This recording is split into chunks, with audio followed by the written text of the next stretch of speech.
Bapak Ibu Saudara, apa kabarnya? Di tanggal 29 November ini kita hampir sudah di ujung ya bulan November. Kiranya Tuhan terus menyertai dan memberkati kita dan keadaan kita semakin baik. Marilah kita berdoa. Tuhan, kami berterima kasih. Tuhan setia kepada kami, merawat kami, salah satunya merawat iman kami melalui pemberitaan firman Tuhan. Kiranya firman ini kembali mengarahkan kehidupan kami. Terima kasih, dalam nama Tuhan Yesus kami berdoa. Amin. Bapak Ibu, saya mengajak kita membaca dari kitab 2 Petrus pasal 3 ayatnya yang ke-9. Tuhan tidak lalai menepati janjinya. Sekalipun ada orang yang menganggapnya sebagai kelalaian, tetapi ia sabar terhadap kamu, karena ia menghendaki supaya jangan ada yang binasa, melainkan supaya semua orang berbalik dan bertobat. Demikian jawab pembacaan firman Tuhan. Yang berbahagia adalah setiap kita yang mendengarkan firman Tuhan, memelihara serta melakukannya. Nah Bapak Ibu, temanya saya beri perpanjangan waktu. Tentu Bapak Ibu langsung ingat ya, apa yang seringkali terjadi perpanjangan waktu. Ya, pertandingan sepak bola atau badminton atau pertandingan-pertandingan olahraga lainnya ya Bapak Ibu. Nah, perpanjangan waktu ini bisa bermakna dua. Satu menguntungkan, satu merugikan. Ya, bagi yang punya kesempatan untuk menang, nah perpanjangan waktu ini tadinya di waktu yang normal ia tidak punya kesempatan, di perpanjangan waktu ini bisa dia pergunakan. Tapi bisa juga maknanya negatif bagi yang sebetulnya tadinya sudah hampir menang, tapi karena perpanjangan waktu bisa saja kemudian menjadi kalah. Tetapi yang saya maksudkan di sini adalah hal yang positif, yaitu perpanjangan waktu dari Tuhan. Ceritanya begini Bapak Ibu, kenapa sampai ada pernyataan di dalam ayat 9 ini? Pernyataan dalam 2 Petrus 3 ayat 9 ini itu karena pada waktu dulu itu jemaat mula-mula itu mendapat cemoohan dari orang-orang yang berada di sekitarnya.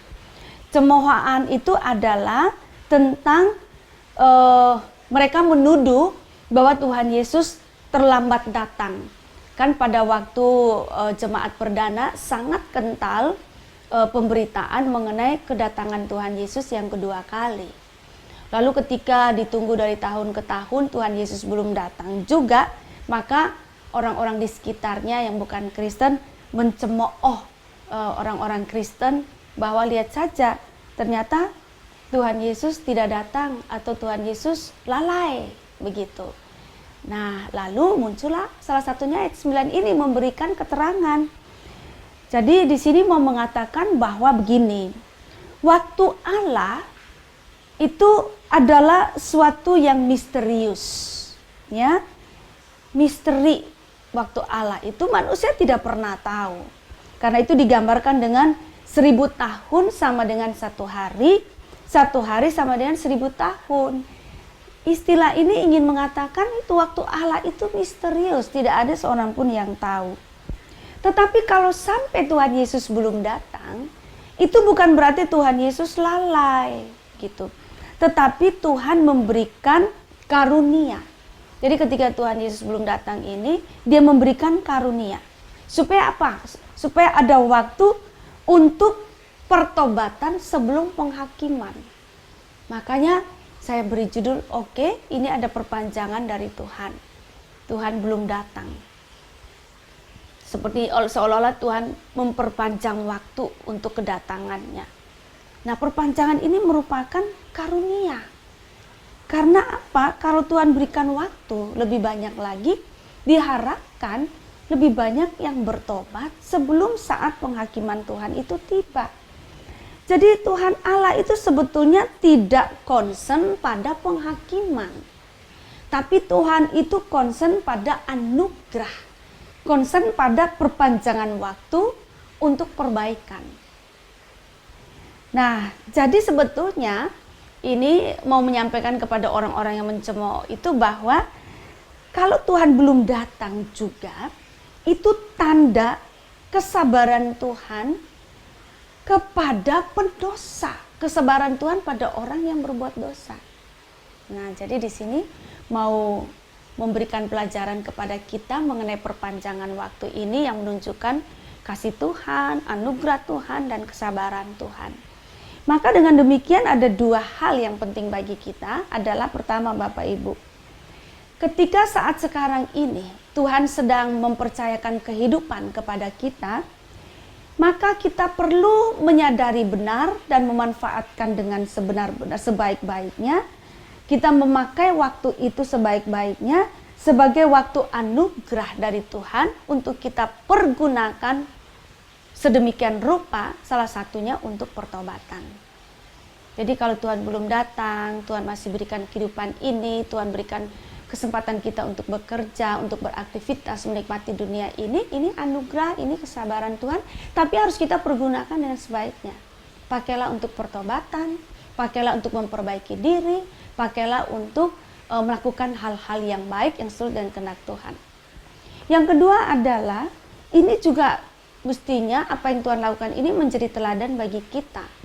Kalau Tuhan saja memberikan kesempatan, perpanjangan waktu untuk kita agar kita punya kesempatan memperbaiki diri, maka kita juga perlu rela untuk memberikan kesempatan kepada sesama kita, kepada orang lain. Kita juga memberikan perpanjangan waktu, memberikan anugerah, memberikan kesabaran kita kepada orang lain, sesama kita, untuk ia memperbaiki diri.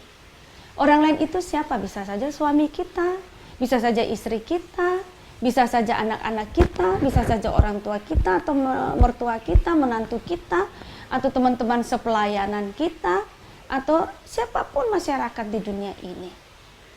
Yang perlu kita dengan kesabaran kita dan anugerah kita berikan perpanjangan waktu untuk kesempatan memperbaiki diri.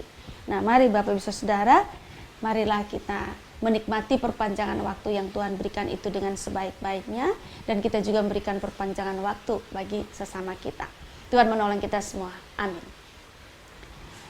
Tuhan, terima kasih Engkau mengajarkan kepada kami mengenai anugerah, mengenai kesabaran, mengenai kesempatan yang perlu kami berikan kepada sesama kami, sebagaimana kami telah menerimanya dari Tuhan.